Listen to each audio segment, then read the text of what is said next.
নওয়াজ? এই লিখেছেন এই ছড়াটি ফারুক নওয়াজ, মুসলমান, তাই না? আমাদের মুসলমান কবি। আইরে খোকা ভাত খেয়ে যা, আইরে খোকা ঘুমো,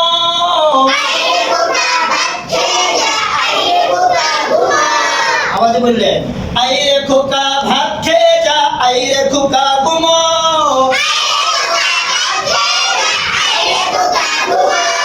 আইরে আমার মানিকের রতন তোর গালে দেই চুমো।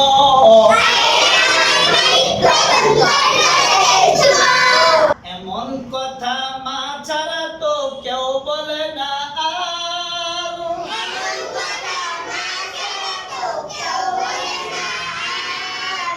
মা যে আমার অরূপ রতন মুক্তা মনির হার,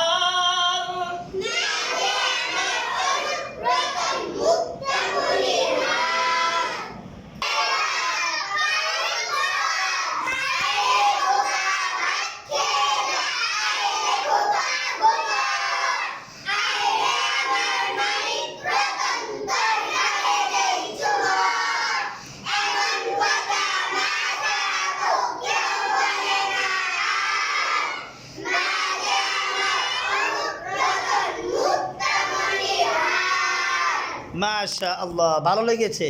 আবার পড়েন, আবার বলেন।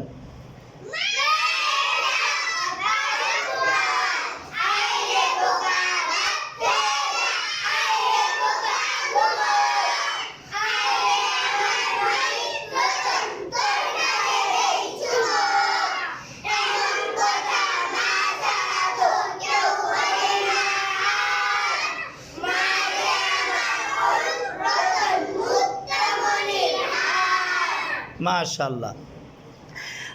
মা খোকাকে ডাকে আরে খোকা ভাত খেয়ে যা, আবার মায়ে বলে ঘুমিয়ে যা, মায়ে বলে ভাত খেয়ে যা, ভাত খাবার জন্য মায়ে ডাকে, আবার কয় খোকারে কই আবার খোকা ঘুমিয়ে যা। এই কথা কি মা ছাড়া আর কেউ বলতে পারবে নাকি? অন্যরা অধীনে তুমি থাকবা, অন্যরা এইভাবে তোমাদেরকে মায়ের মতো স্নেহ করে ডাকাবে না। কথা আইরে আমার মানিক রতন তোর গালে দে চুমো, তারপরে আবার মায়ে মাঝে মধ্যে ডাকায় আইরে আমার মানিক রতন, ও আমার মানিক, ও আমার রতন, তুমি আমার কাছে এসো। আসার পরে মা এই মাই কপালে চুমু খায়, গালে চুমু খায়, কথা ঠিক না? বুকে টেনে নেই। মা ছাড়া এমন মোহাব্বতের সাথে কেউ ডাকাবে নাকি?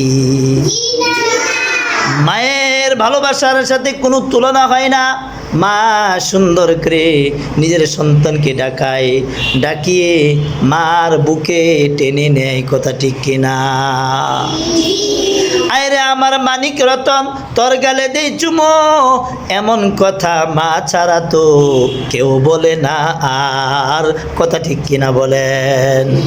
যাদের মা নাই, যাদের মা নাই, যাদের বাবা নাই, তারা বলে, তারা বুঝে মার কি কদর, মা কি জিনিস। যার মা আছে তারা এখন থেকে মায়ের কথা শুনবা কিনা বলো?